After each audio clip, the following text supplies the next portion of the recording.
వివాహేతర సంబంధం కట్టుకున్న భార్యను హతమార్చడమేగాక ప్రియురాలి భర్తను సైతం దారుణంగా చంపేలా చేసింది. ప్రశాంతంగా ఉన్న రెండు కుటుంబాల్లో చిచ్చురేపింది. దారి తప్పిన కుమారుడికి బుద్ధి చెప్పాలని తండ్రిని మందలించగా వారిద్దరూ కలిసి బాధితుడిపైనే దాడికి పాల్పడ్డారు. బుద్ధిగా ఉండాలని సూచించిన భార్యను చంపి ఆ నెపం ప్రియురాలి భర్తపై నెట్టే ప్రయత్నం చేశాడా ప్రబుద్ధుడు. అది కుదరకపోవడంతో తమకు అడ్డుగా ఉన్న వ్యక్తిని దారుణంగా హతమార్చాడు.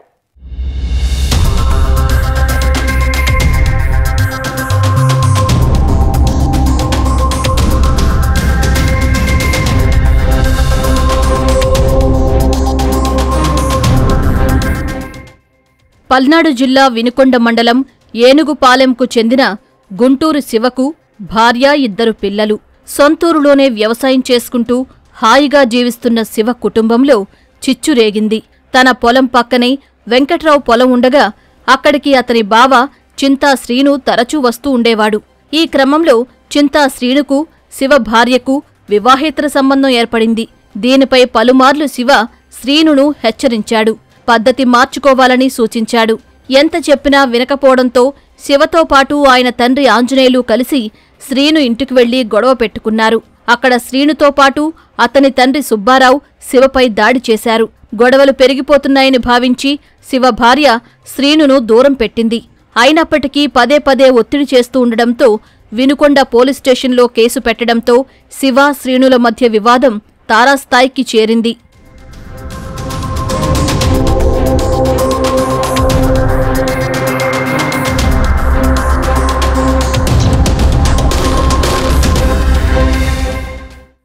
శ్రీను వైఖరితో గ్రామంలో పరువు పోయిందని భావించిన శివ అతని కుటుంబాన్ని రోడ్డుపైకి లాగాలని పగబట్టాడు. శ్రీను భార్య గురించి గ్రామంలో అసత్య ప్రచారాలు చేయడంతో భార్యాభర్తల మధ్య గొడవలయ్యాయి. నువ్వు చేసిన పని వల్లే నేను అల్లరిపాలయ్యానంటూ భర్త శ్రీనును ఆమె భార్య నిలదీసింది. ఆవేశంలో భార్యను గట్టిగా కొట్టడంతో ఆమె అపస్మారక స్థితిలోకి వెళ్ళింది. అప్పుడే శ్రీనుకు మెరుపులాంటి ఆలోచన వచ్చింది. భార్యను చంపేసి ఆ నెపం శివపై వేస్తే అతను జైలుకు వెళ్తాడని భావించాడు. ఇటు భార్య పోరు, అటు శివ పోరు తప్పితే తన వివాహేతర బంధానికి అడ్డు చెప్పేవారు ఉండరని భావించాడు. భార్యను కాలవలోకి తోసి చంపేశాడు. తనపై కోపంతో శివనే హత్య చేశాడని ప్రచారం చేశాడు. పోలీసులు అనుమానాస్పద కేసు నమోదు చేసినా ఆధారాలు లేకపోవడంతో శివపై ఎలాంటి చర్యలు తీసుకోలేదు.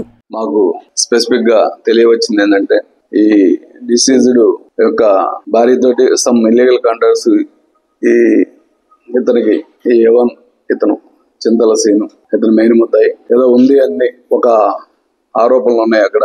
అదే విధంగా దాని మీద ఇతను ఆ అమ్మాయి వెంట పడుతున్నాడని చనిపోయిన అతను, వాళ్ళ నాన్న, అమ్మాయి నాన్న అందరూ కలిసి కూడా ఒక కంప్లైంట్ ఇచ్చారు 2023లో. మరలా వీళ్ళ చేను వాళ్ళ చేను పక్క పక్కనే ఉంటుంది. ఆ కింద వీళ్ళ చేను కింద ఉంటుంది. ఆ నీళ్లు పంపించలేదనేది, నీళ్లు పంపిను అని అన్నాడని దాని మీద గొడవ అయింది వీళ్ళిద్దరికి. అదొక ఇష్యూ. ఇతని భార్య అంటే ఈ అక్యూజ్డ్ భార్య 1.5 years బ్యాక్ చనిపోయింది. అది ఈ చనిపోయిన అతను చేసి ఉంటాడు అని ఇతనికి అనుమానం. సో ఈ 4 రీజన్స్ మీద వీళ్ళకి బాగా ఘర్షణలు జరుగుతూ ఉన్నాయి.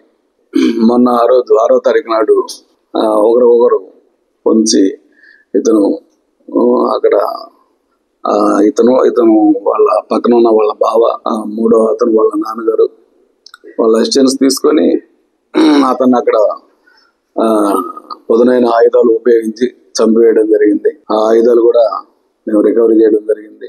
భార్య చనిపోవడానికి, ప్రియురాలు దూరం పెట్టడానికి శివ కారణమని భావించిన శ్రీను అతనిపై మరింత పగ పెంచుకున్నాడు.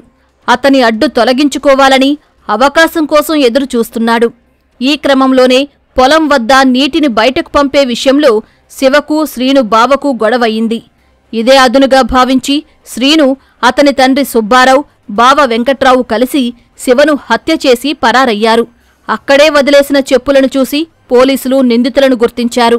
అప్పుడు 1.5 years బ్యాక్ ఇతని భార్య చనిపోయిన విషయంలో ఇతను చనిపోయిన అతని పాత్ర ఉందన్నట్టుగా క్రియేట్ చేశాడు ఇతను. సో మాకు డౌట్ వచ్చి దాని మీద కూడా కొద్ది గట్టిగా అడిగితే ఇతను కన్ఫ్యూజ్ అయ్యాడు. ఆ అమ్మాయిని కూడా నువ్వు తిరగద్దు అంటే ఊర్లో తిరుగుతుందని, ఆమె వాళ్ళతో ఏదో ఇల్లీగల్ కాంటాక్ట్స్ పెట్టుకుందని, మరి ముఖ్యంగా ఈ డిసీజ్డ్తో పెట్టుకునే అవకాశం ఉందని, పెట్టుకుంటుందని భావించి ఆ అమ్మాయిని పొలం దగ్గర గట్టిగా చెంప దగ్గర కొడితే పడిపోయిన దాన్ని కర్ర వేసి లాగానని చెప్పాడు. దాన్ని నిర్ధారణ కూడా చేసుకున్నాము. శివ హత్య కేసులో చింతా శ్రీనును అరెస్టు చేసి విచారించగా తన భార్యను చంపింది కూడా తానేనని ఒప్పుకున్నాడు. శివ హత్య కూడా తొలుత అందరూ పొలం తగాదా వల్లేనని భావించినా వివాహేతర సంబంధమే 2 హత్యలకు కారణమని తెలిసి ఆశ్చర్యపోయారు.